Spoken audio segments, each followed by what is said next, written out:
Hi people, um, I would like to share today how to learn a jazz tune. First thing I would like to say is when I say listen from now on, it's gonna be this kind of listening. You're gonna use YouTube, find, have the chart, have your instrument, and then and see the melody.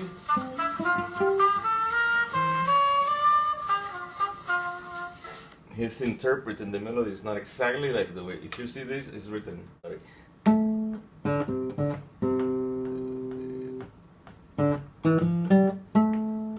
Etc. Right? But now listen to the way he plays it.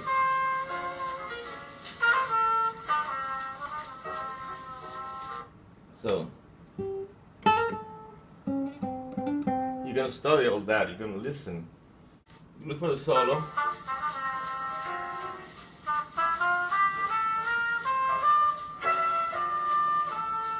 And now. And stop. And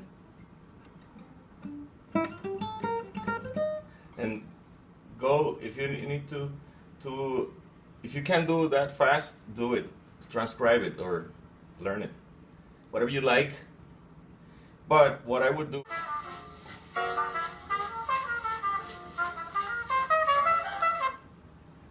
for example, you take that,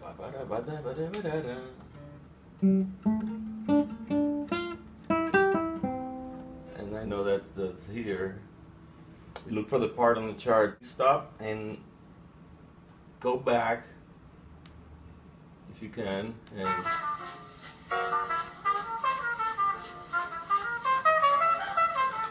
I like that part. So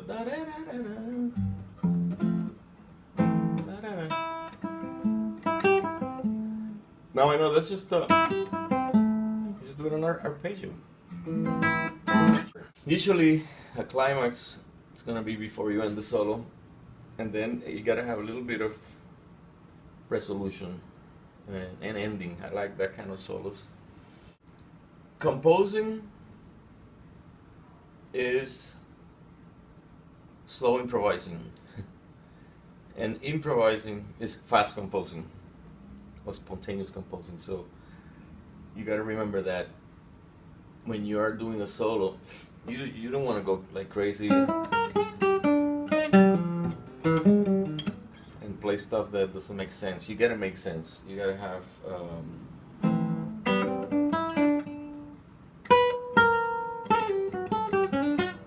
you gotta have repetitions. So repetitions are the phrases, little motifs that you do.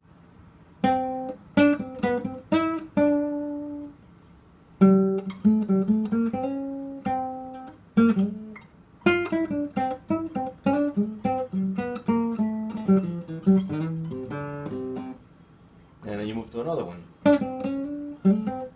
And then something else, you know. You can repeat in many different ways. You can repeat like an example, or you can repeat displacing. What is called displacing? Displacement.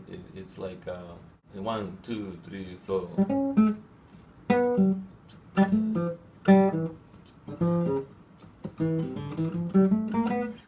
The solos you approach in two different ways: harmonically and rhythmically.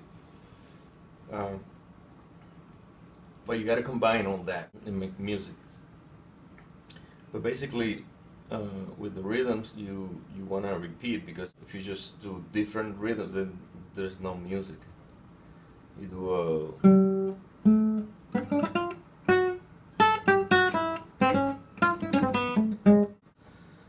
so there's a lot of kinds of repetitions. Repetitions could be you know, a short repetition. Motifs, you know, that's the motif. That's it, 2 notes. You could even have a motif of 1 note.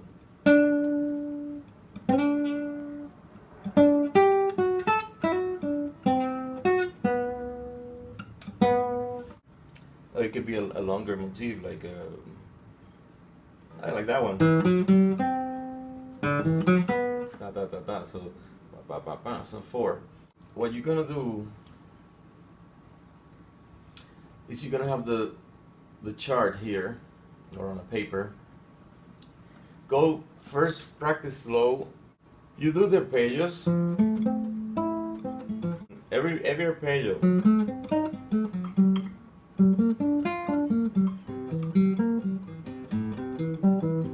And then do it in one area of the neck, if it's a guitar or if it's a keyboard, you know. Middle of the neck and high. Make sure you know all of your arpeggios everywhere, because you don't want to get lost. That's how you get lost, when you go into a nice line. And, you know, if that's one, you don't know what note you're playing, and what note, or what is it? Is it a, if it's an A minor? Oh, that's the 3rd. So now you can go to another 7th, or leave it there for, you know. But anyway, practice the arpeggios, then practice the scales.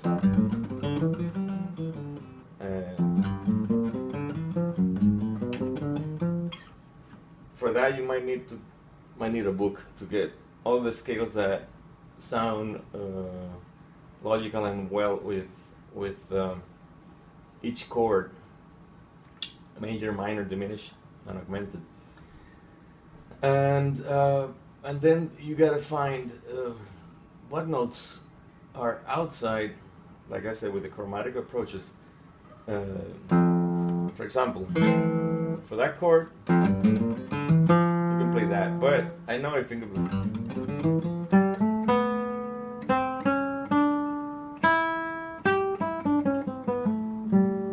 all of the notes sound good. So basically, the way to approach it is as a chromatic concept, that any note could be the right note at a certain time. But that's more advanced. So let's start with the basics. The problem with this tune, it is the bridge, and I'm going to explain that. The first part is, you can analyze it like this, easy. F, that's a 1.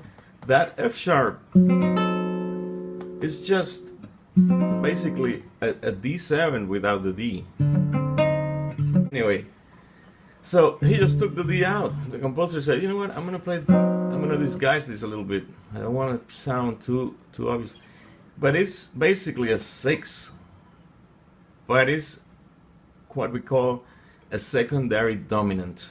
Secondary dominant is another concept that you need to do for jazz, need to know. It will be like this: 1, 6 is minor, right? 2 and 5 and 1. But he just made that a dominant for variety, you know, just to disguise it a little bit and create movement. Okay, so that part is no problem. Everybody can play over that. Okay, so this is a 1-6-2-5, we have a secondary dominant. So, and then he wants to go to a different key or to a different chord. In this case, if we're in F, this is the 4. A lot of tunes go to the 4 because it sounds good, I guess. I cannot tell you the reason, but seems like it's a good choice. Make money with those.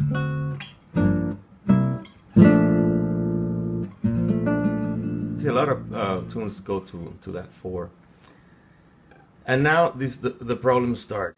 It wants to go half step up because we're in F. Remember, we are doing this. Now all of a sudden we go to G flat major 7, which is half step up. And then he goes to another key, to D. So it's 2, 5, 1 in D. So now he, after going First was F, and we're in F, but the chord is actually B flat, which is the 4. But he goes, either you can look at it as half step up of the tonality of the song, or a major third down, basically, from that 4. Right? So, two different ways of looking at it. You know, you could look at it either way. Now, from that G flat, he goes another major third down to a D. So maybe that's a better way to analyze it. Think that this is a new key here. So he goes to B flat. Take that as a 1 now. That was a new one. And then go a major third down to G flat, and a major third down to D major 7, and there's a new one here. And then just repeat. Go back to G flat, so that the, you know, in this case he went from D to is the major third, but going up this time. So and then to go back to the key, the original key, and then he goes to an F. But there you have to be careful too, because these chords are faster now. So usually your brain wants to keep this rhythm. This is also called rhythm, harmonic rhythm. When you go 1 bar, 1 bar, 1 bar, 1 bar, 1 bar, 1 bar, 1 bar, 1 bar.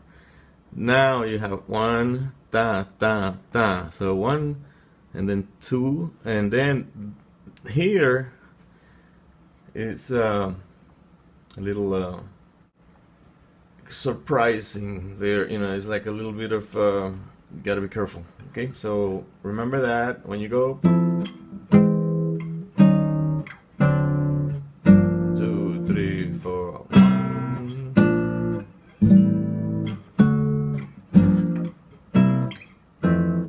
and then you go back to the 2 2 5 1. So that's why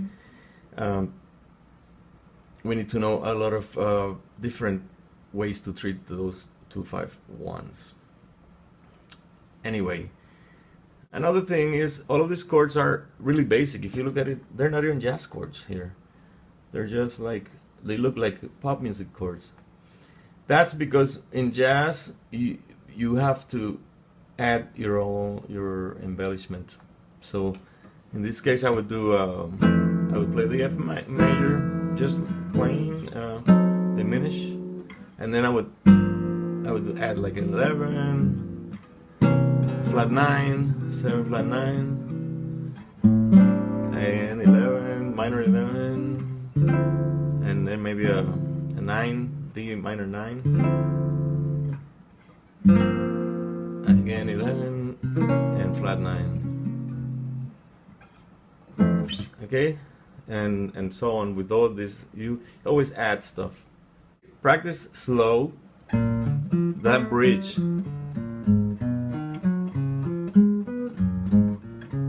I did this.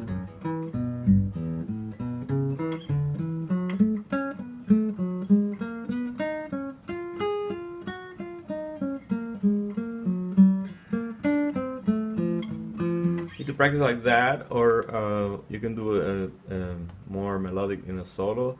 But it's good to practice with one rhythm, so you concentrate, you find all the notes, and also do it here. You know.